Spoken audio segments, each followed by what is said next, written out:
Welcome back to Rydel's Van Talk. I'm Rydel. I'm Stormy. Hello. Hello. Episode 3, we're doing it. That's right. Cranking them out. Yeah. One day at a time. We never run out of anything to talk about, which is true.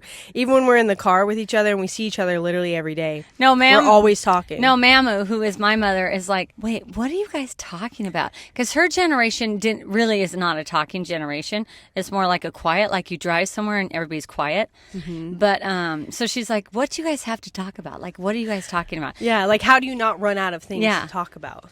But we just don't. Besties for the resties. Yes, and it feels warm in here. I'm not gonna lie. Can I open that for a minute? Maybe. Can we have a crosswind? It might get a little loud. She always wants to wear matching sweat sets for the videos. This one is so cute. Look at the hearts on the side. We're not gonna be able to film in the so summer. Cute. We're being our matching swimsuits. In the pool talk.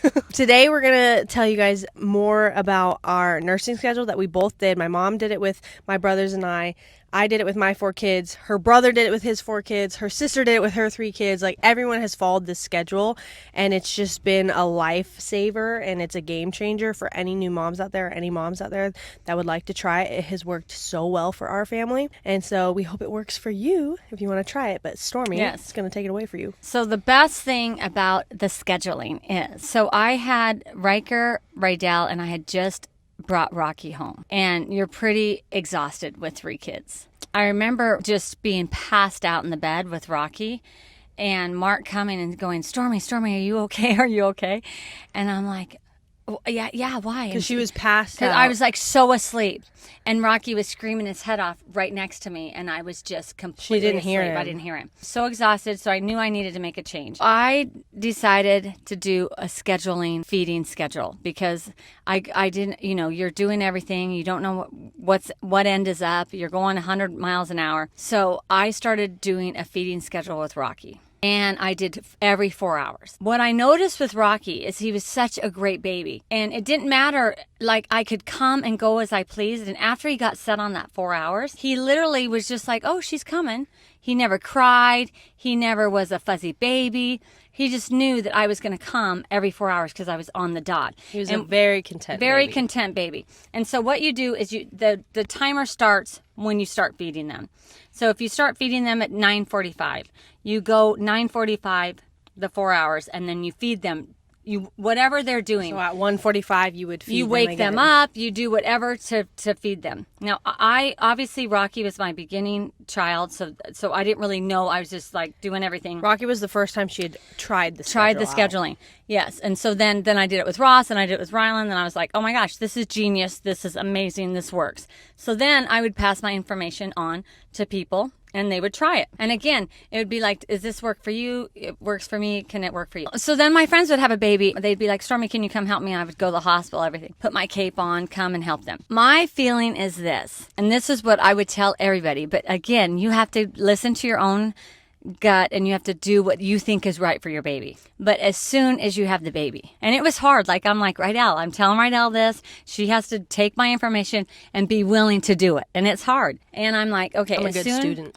She's an amazing student. The baby is so tired. As soon as you have the baby, I would start 4 hours. Now, if you're a nervous person and like, oh my gosh, they're telling me to feed the baby all the time, then I would go to 3 hours. But 4 hours is a genius schedule. I like 4 hours the best. I've done both. I've done 4 hour schedule and I've done 3 hour schedule, but I've never fed on demand, so I can't talk about. Yes, and I have fed on demand, so I already know all that. As soon as you come home from the hospital, whenever you're going to start feeding, the baby is so exhausted, just wants to sleep all the time. It's the perfect time to start the 4 hours. Whatever time you want, like if you want to do 9 o'clock in the morning, then 1 o'clock, then 5 o'clock, then 9 o'clock, you just have that schedule. The baby's tired. It doesn't want to wake up. They're so tired when they get home from the hospital. Like, it's easy to incorporate the schedule right away because of how exhausted the baby is.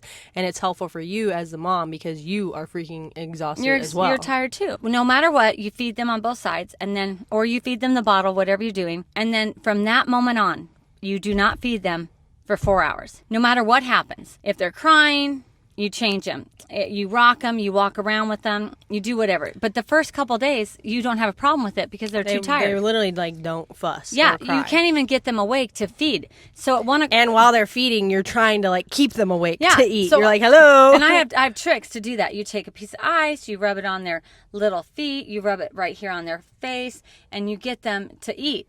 Because you want them to eat because they're not eating another till 4 hours. If you can instill that schedule, it's so helpful for the mom because then you know when the baby's hungry, you know when the baby's going to eat, you have your schedule. It's just I was saying like within that 4 hours, so say they already ate, if you just have those things to check off. So they already ate, so they're crying, they're not hungry. Right. You see if they peed or pooped.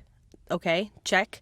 See if they need to burp, check. Or they're tired, check. Like that's it. Like boom, boom, boom. You check those off and then I don't know. The thing that you're doing, content. The thing that you're really honestly doing is you're training their digestive system to work. Their bodies are working and then they're being able to sleep. They're not being disrupted by constantly feeding. Their tummy hurts. They're gassy. They have to burp. It's constant when you feed them constant. Because I do feel like you could overfeed them and then their tummy is just hurting all the time. And then you give them more milk. Then you nurse again because they're crying. Then you nurse again and then their tummy's like, ouchie. Well, the thing is you don't know. You're like, wait, did they eat enough? You're constantly questioning yourself as a mother.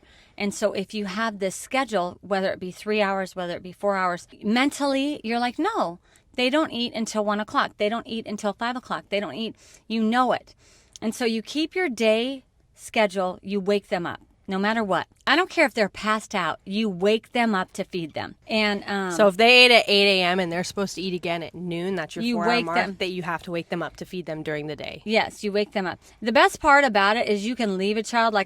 The thing that I loved about Rocky, I was like, oh my stars, I can literally leave him and he'll be amazing. Like leave him with somebody for to watch. 3 hours, or like leave him with Mark, and for 3 hours I could run and work or do whatever I needed to do, and be back, and he would be fine. He would be fine. And even if I was back I had to nurse at like 3 o'clock. If I was back at 3:05, he still was perfect because he's like, she'd never let me down yet. She's coming. I know she is. Like they know that schedule and they get amazing. If you stick with that schedule, it just helps you. Then as they get older, the scheduling thing, it teaches them so much, I think, as a baby. I feel like in general, humans thrive on routine, and especially babies thrive on routine. So if you kind of give them an entire routine starting from the beginning, then that extends into later in life. I just think for the whole family included, the scheduling is amazing. All the time, Capron, like his friends will have a baby.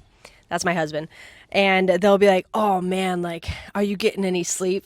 And Capron always is like, yeah, actually, because my wife does this schedule thing. So yeah, we actually sleep great. So it helps both mom and dad. But people can't believe it when Capron tells his other buddies. They're like, how are you getting any rest? And he's like, oh, I sleep like a rock. Like he never wakes up, because what happens is the schedule will help the baby start sleeping through the night way sooner. So what you do is if you have to pick your nighttime feeding. So I'm like, of course, coaching. Rydel's number one coach here. So whatever question she has, she'll call me and I'll be like, you need to pick your nighttime feeding. Like, what time do you want it to be? Do you want it to be the 7 p.m. time? Then the baby goes down and then you are not waking the baby up. If you want it to be a 9 p.m. time, my recommendation is to keep the latest. Yeah.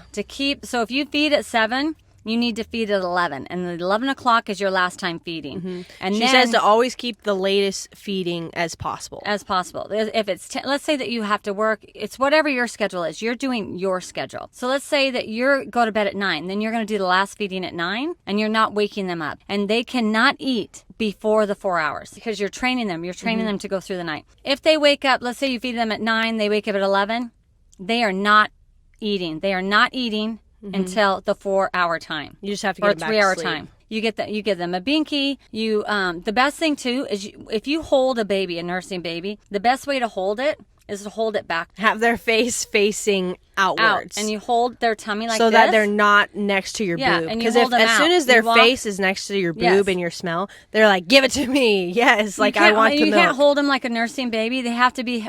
They have to be facing out, and you can walk around with them. You can do whatever. The best thing is if your spouse could have them at that time and be like, no, and because you're like, no, they're not eating till midnight or whatever. You'll see as the nights go on, they go longer and longer and longer and longer with the night. It's incredible. So pretty much by like 8 weeks for all my kids, some of them even 6 weeks, but 8 weeks, my kids were sleeping through the night. Yeah, they'll do that 12-hour stretch, and it's incredible. Best thing about it is they all still sleep that way to this day. So they sleep from 7 p.m. to 7 a.m. They all still sleep 12 hours. Yes. Super sleeps like 11 hours. But give or take, they are all sleeping great through the evening. No, it makes such a happy household. When you bring a child home, you want it to be in the schedule of your family, not the center of attention. So you want it to join your family. To join your family. So you open hands, the child joins. And you all hold hands. And you hold hands. She's saying don't put the newborn right in the middle, and then the parents and the siblings are all just are circling around it, looking at the new baby. Yes. That baby joins the circle and it is joins not in the middle family, of the circle. and it joins the family. Because all the time people are like they always ask me if like my kids are jealous. And I'm like, no. Because I never was like, I didn't bring Sweetie home and make it all about Sweetie. It was about Sweetie and Super and all of us together as a family. Yeah. And then we brought Storm home. It wasn't all about Storm. No. It was about all three of them together. Yes. And I think that's very important. Everyone always assumes, they're like, oh, was he jealous when you brought her home? I'm like, no. Like, I didn't even put that out in the universe. I've never used that word probably in my entire life with Jealousy? you guys. No. Like, why? That just seems weird to me. You come in, you're a whole family. Mm-hmm. You're a unit.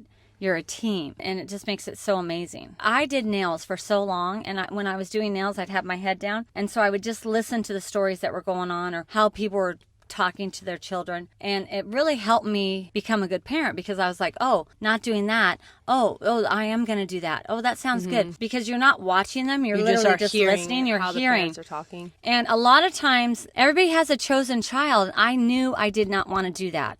I knew that I wanted them all to each child to shine. Yes, each child to shine. Yes, a lot of families they have a chosen child, and a lot of times it's not the oldest. It's the next one, and the oldest is getting in trouble all the time. Mm-hmm. I really noticed that a lot, and trust me, it's hard to have a lot of attention and a lot of time and energy to fall through with multiple kids. So I get it. It is a lot of work. The other thing I think is important, which people are going to probably be like, what is the blankets? So when Rydel had her first child, everybody's like, no, you have to put him in the sleep sack. She was obviously... they're like, you can't have anything in the crib or whatever. Yeah, she was like, you can't have anything in the crib. And I was like, what? Who's saying that? What? Like, I never did that. Everybody had their blanket. They had their stuffed animal. They had multiple blankets. Rydel sleeps with her blanket on her head. All my kids do. Or Storm especially does. I literally am like, good night. He grabs his blanket, puts it on his head. And so then I was like, Rydel, you're not going to let them have a blanket? Like, all you guys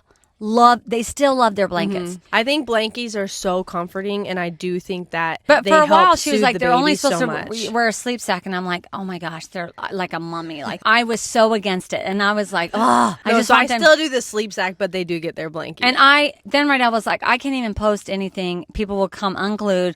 They have 1,000 blankets. They already were, and then I'm like, screw it, like, you guys are mean. And I gave my kids blankies. Yes, because it's and they love them. No, you guys, our blankets are breathable. If that helps any of y'all out there, they're breathable and they have silk around them. But the silk, it's when the silk touches their face, their waffle blankets, and they just are like passed out. Sugar, who is my youngest, she just turned 1. She's been sleeping through the night since 8 weeks old. But literally, I lay her in her crib, and she just grabs her blankie and puts it right by her face. They love their blankie. And I'm just like, good night. And there's no problem. Like, she's just like, good night, because she loves her blankie so much. They all look forward to naps. They all look forward to bedtime. I love my blanket. I have my blanket. You guys, everybody wants a blanket. Like, that seems weird to me not to have a blanket in the bed with the baby. I think the sleep sack actually is amazing because you can keep them warm. They're covered all night because they have the sleep sack on. You're not worried about them being covered. But I love a blanket. You have to do again what's good for your family, but I think the blanket is incredible. And I think it's comforting, and I think they need it. I think it's hard. It's hard as a mom to come home, a newborn, and you don't know what to do, and you're just like following rules that people have said and trying to do what's best for your baby and trying to be this amazing mom. Mm-hmm. I am telling you, I've already done it for you. I've already gone through 2 kids without the schedule, and then finally the schedule. What was great about my brother shore is that him and Angie got married, and then when they got pregnant, he's like, whatever Stormy did with Riker, I want the blueprint. I'm doing exactly what she did. I want the Riker handbook. He's like, I'm doing exactly. And Angie was amazing sister-in-law. She's like, you got it. And I loved her. She loved me. For them to do everything to the T of what I did, and for me to see it work was incredible, because I was like, I was kind of a little bit nervous. I'm not going to lie. Like, I'm out here spreading, these things that work and like, will it work? Like, yeah. You and I'm question like, yourself a little bit. And the best is that when they call me and they tell me what's going on or whatever, I can really think about it, and I can honestly help them with their family and with what's going on. But I see it with my own eyes. It worked for them. And they've done everything that I've done. They've done the scheduling. They've done the best friends. They've done Can I Count on You? They've done everything. It's amazing.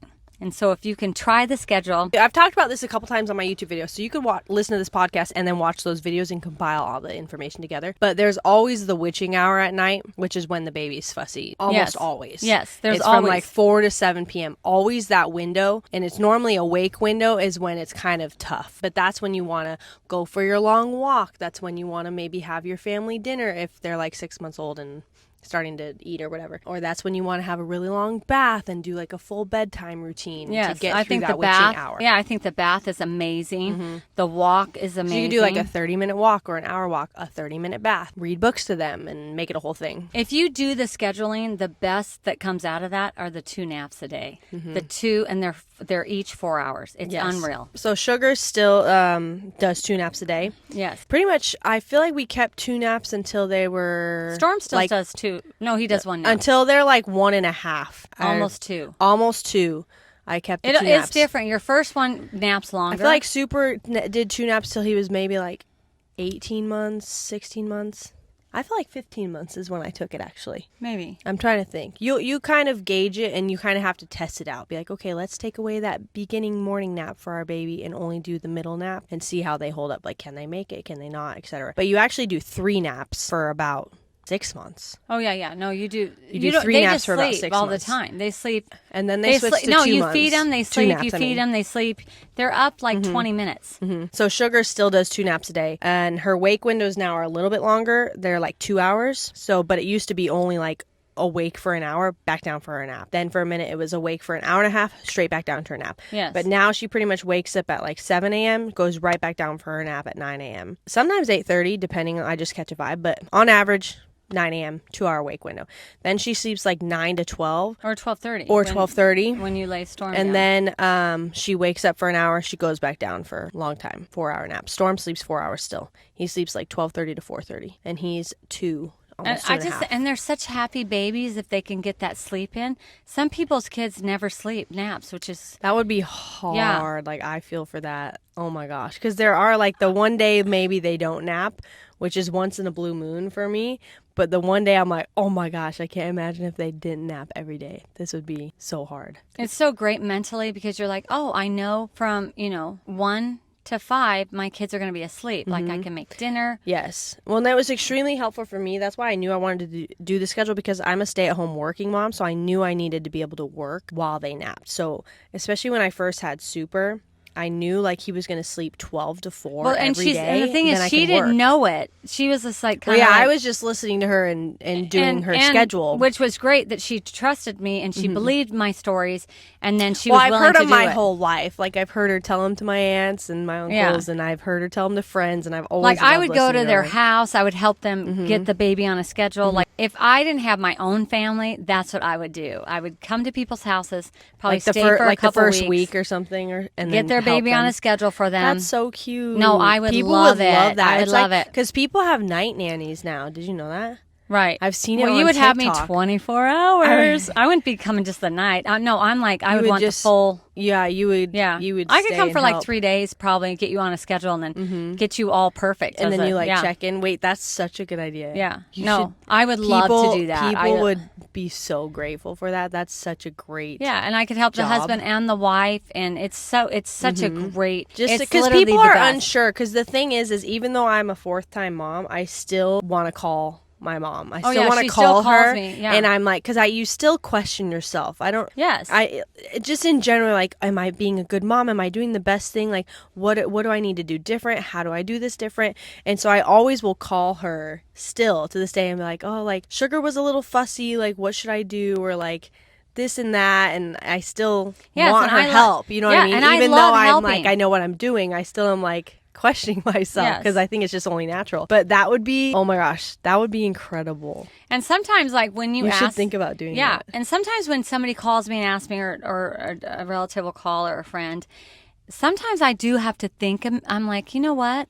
Let me just think on that for a minute. Or she'll sleep on it, and then the next day she's I'll like, know yes, I know exactly what to do. Because I'll just recall what I've been through, and again, every child's different, so it's not a cookie cutter thing. Right. It's really how it works for your family and how it works for you as being a mom. And but no, I love, like, that's my favorite thing to listen to is your stories or your advice, because friends will call her family and be like, you know, so and so did this.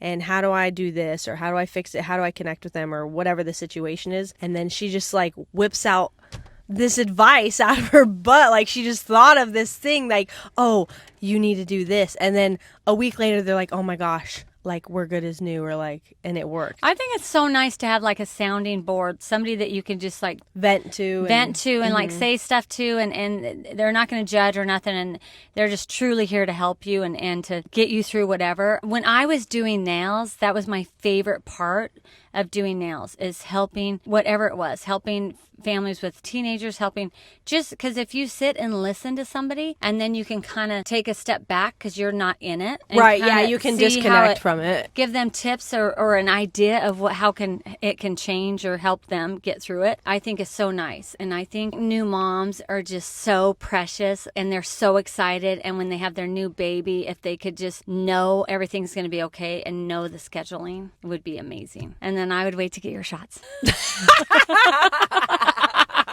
Anywho, that's funny. I would just wait. We could talk about that in this. I would just wait a little bit. I just don't think, you guys, this is what my story. Okay, so as far as shots, for me, when I had Riker, I just couldn't imagine putting a needle. First of all, my personal experience is I had hepatitis as a young girl, and so I was in the hospital. I had a lot of needles in me. So when I had Riker, in the hospital for like a full year. Yes, and she was younger. And I've had a lot of things happen. So when I was in the hospital with him, I did not want a needle in him. I just did not. So I was really against doing anything. First of all, I wanted to have a natural labor, and I wanted to do the Bradley method.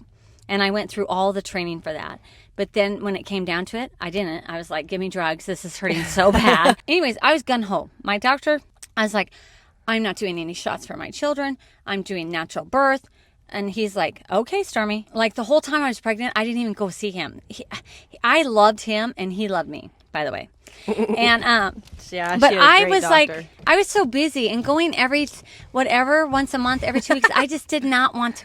I was like, it's fine. I'll see you in a little bit.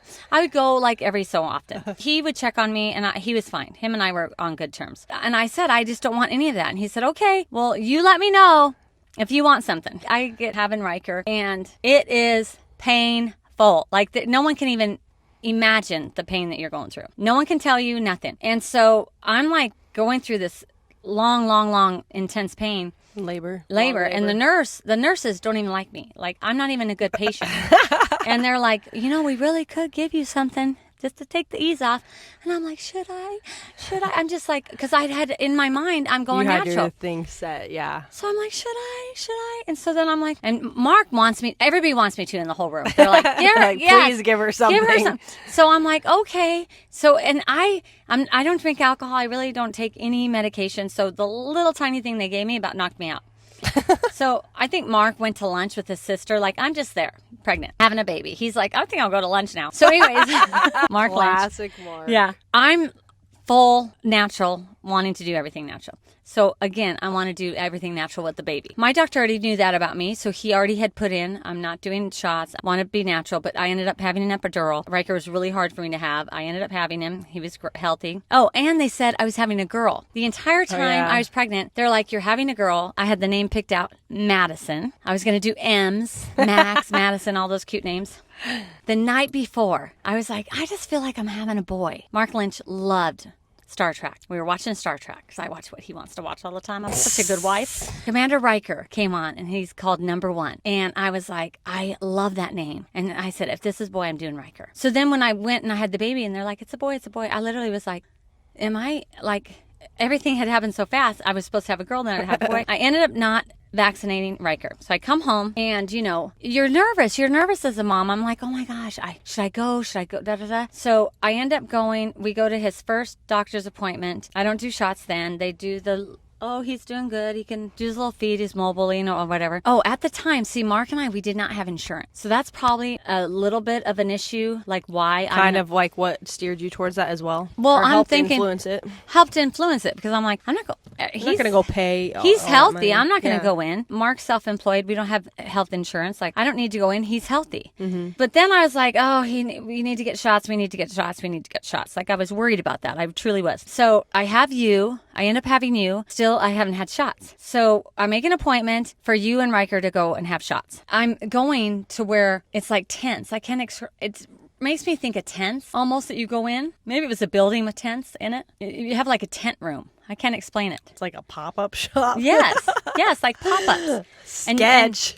Yeah, no. And like you go in, it almost makes me think of back in COVID. Like when you would go and they to get a COVID test. No, and it was like a material. It was like a pop-up tent. A tent, yeah. And so, and people are in line waiting to vaccinate their children. And then they call the number and then you go in. I just felt horrible about it. And I go in and I think you guys had the polio and something else. And I was like, and they're giving me this, like 1 in a whatever will get polio. They have to tell you all this. All the side effects they're going through with you and stuff. So I get your guys' shot. They're like, give them Tylenol, give them all this. And I just felt, my gut was saying no, no, no, no, no. Literally, I felt sick about it. And so when I came home, then Mark and I did our homework on vaccinations. We did our own homework. Our parents, literally, both his parents and my parents, thought we were nuts. They thought we were crazy not to vaccinate. Our relatives, people that are neighbors, like people were like, wait, what? But, everybody did what they wanted to do back then. You just kind of did what you thought was right for your family. Nobody really judged like they do nowadays. It's a bit more escalated for sure nowadays. But luckily nowadays it's a little more split. Like some people do it, some people don't. And it's like whatever works for you is... The thing that great. I have to say, and I raised my children this way, do your own homework. I didn't push anything on them. If they come to me and ask what I think, I tell them. I do not push anything on them. They do their own homework. All of them do. Because I want them to do it for themselves. I want them to be who they are as adults doing their own homework. Mark and I did our own homework. And the thing is, it's 1 in 1,000 or whatever. But I'm only having Riker right now. And if something happens to him, it's 100%. It's not 1 in 1,000. I'm not having 1,000 babies. I don't want to take that chance. You can wait until they're older. Like Mark had, like you guys were traveling. When we were on tour and going to somewhere, South America and Asia and stuff like that, we were supposed to get like some things. So I think all the boys got one thing and my dad made me get something and I was sick for months. Yeah. I literally like Mark could Lynch not was get like, healthy. I think it's a really good idea. So whatever works for your family again is amazing. You do for your family. And so I'm saying you have to listen to your gut. And my gut was saying no, do not do it. And so I didn't do it. And then Rydel is making her own choices. All my kids will make their own choices. And I will respect whatever they choose. I will respect it. And I think it's great if they do their own homework. I'm telling you right now, if you want to know anything, go work at a salon. Start doing hair, start doing nails, and just listen to everyone's stories, people's all the stories. Because what happened was I'm doing nails, and people are getting vaccinated. Their kids are getting, and things are happening. And I'm hearing it, and I'm putting 2 and 2 together. And I'm like, oh, and like they would have twins. And one of the twins, all of a sudden, something would be wrong with one of the So I did not want to take that chance. I'm very strong-willed, and nobody, I don't know. Can you guys tell? Did you know that Stormy's strong-willed? And the other thing I feel, I definitely follow rules, but this is my child. My child. Mm-hmm. I'm going to do what I think is right for my child. Mm-hmm. And I'm not going to follow what people are doing. I'm just not. And I'm very stubborn and very strong-willed. And Mark learned that very quickly because I was like, I'm not doing it. I'm not doing it. And when I say that, I mean it. And I think that if you're listening to everybody and doing what they think you should do instead of doing your own homework, that is hard, I think. You have to be strong enough to do your own homework. Right. And I was lucky enough to be doing nails to hear the stories of people getting vaccinated and something happening. Right. Now, it's not 100%. Obviously, people got vaccinated and they're fine. I did not want to take that chance. I'm grateful for your strong will. That's for sure. All through for COVID, that's hard. You know, Mark Lynch was like, because I was so sick and everybody wanted me to get the shot. And I was like, I'm not doing it. I don't feel right about it. And I'm not talking Rydel into doing it. I'm not having the girls do it. My dad was trying to get me to do it, and this was before I was pregnant at all. And I was just like, absolutely not. No. Because I will not risk not being able to get pregnant by taking this vaccine. And there was no study. The thing is, it came out so fast, and I was just like, no way. And then now all the miscarriage rates have risen. I mean, we don't know anything. We have not really done our homework. No, the miscarriage rates have risen, and so many people are having a harder time getting pregnant. And I did not want that to play a part into me maybe not being able to get pregnant when the only thing I've ever wanted in life is to be a mom. Yes. And I was so stubborn, and I was so against it in my kitchen. Because, again, it's for my family. It has nothing to do with what other people are doing, what my other families doing. Anybody can do what they want to do. But again, in my kitchen with my family, I'm saying absolutely not. But my kids were older. They all can do their own homework. They all can make their own decisions. And obviously with jobs, with things that they had to do, they might have had to get it. It's just, you know, I was just completely against it. But anyways, I hope that everything is good with all you guys. I hope you have none of these stories I'm talking about. And my recommendation would be to do your own homework. I got the measles two times, and I literally was sick for 4 months. Yeah, she was sicker than a dog, and I had to sick, not just like, oh, I have a cold. So sick, yes. Like the worst whooping cough ever. And so I already had known that Mom didn't do a lot with us and didn't do like pretty much only did those two with Riker and I, like she said early on when we were little. So I already was like sus about it. But then when I got sick from it, I was like, okay, I'm gonna like look into this more. And so that's why I also decided not to do any for my babies. But it's kind of along the same routes as like I just wanted to do the natural stuff. I did get an epidural, but like when you bring this new baby into the world, I was like, I can't imagine injecting foreign things into my brand new baby. Like, you can wait. And at the time, I was like, oh, like maybe we'll try it maybe when he's older. We still haven't gotten any, but maybe when he's older. But at that time, this brand new precious baby that I just made in my stomach, I don't want to do anything to this baby. He's perfect. So that's where I was standing. And I did a lot of home. Like I got a huge book. Riker and I just looked at it the other day. I want to look at that. Home remedies, like health, home. So anytime anything would happen, we would get the book, Mark and I, and we'd go to the chapter, you know, if somebody had a fever or whatever. We really went in that direction. Right, and you couldn't, like you said, you couldn't really just Google back then, or you didn't have AI. Like now I can be like, oh, you know, like. No, the other day, their tummy hurts, what can I try? Oh, put spearmint essential oil on my tummy. Okay. I didn't, no, we were like, literally, we had no idea. You had to have the book. We had to have a book, and then we had to follow our gut, and we had to, like, it was hard. And you have to be on the same page as your partner. Like Mark and I were on the same page. That's so important. You have no idea how important that is. What I was going to tell you is that, Rydel, no, the other day she's like, oh, I just asked Chat. I'm like, Chat? What? Oh my stars. Like, I can't even imagine. Somebody has 106 fever. Chat, what are you going to do? No, I don't listen to Chat. I asked Chat to get some information. She asked me, and then she asked and Chat I asked if I'm her, right. and then I, take a little grain of salt from each of them. No, she's going to be the smartest. I'm telling you. Don't listen to me. Listen to her. She's amazing. Anyways, like somebody would get a fever. I don't know. I just don't want to go to the doctors. I don't want to. I don't want to take them probably because of my own experience. I do think you have a little bit of PTSD for sure. So, you put them in a lukewarm bath and you get through it. I never gave my kids Tylenol. If you do any of your own homework, you realize that each degree of a fever that's burned, you just have to do your own homework. You cannot listen to me. When you get a fever, it's your body working. Yes. That's why the fever is there. The fever is there to burn off. Yay, a fever. Yeah. Your body is working. You're like back in the day, they're like, woo, we have a fever. Like, you want to get a fever because the fever is what is going to burn the illness away. Yes, it's killing the cold away. It kills it. Yes. All these things are important. But again, if you don't do your own homework, then you don't know. I remember Riker. he's playing hockey. He's maybe like 13. Anyways, we're watching hockey. And let me tell you, a lot of times I'm like, I need to go to Van because it's going to be on the newspaper tomorrow. Mother of 5 kills hockey parents. Because the parents are so like ridiculous, like eggy. Somebody gets checked and the other team parents are happy about it. I'm like, wait, oh my gosh, is that kid okay? So, and I don't sit in the stands. I'm walking up and down the ice with Riker. I literally am. You're hilarious. I'm walking up and down the ice, up and down the ice. The other 4 are following me.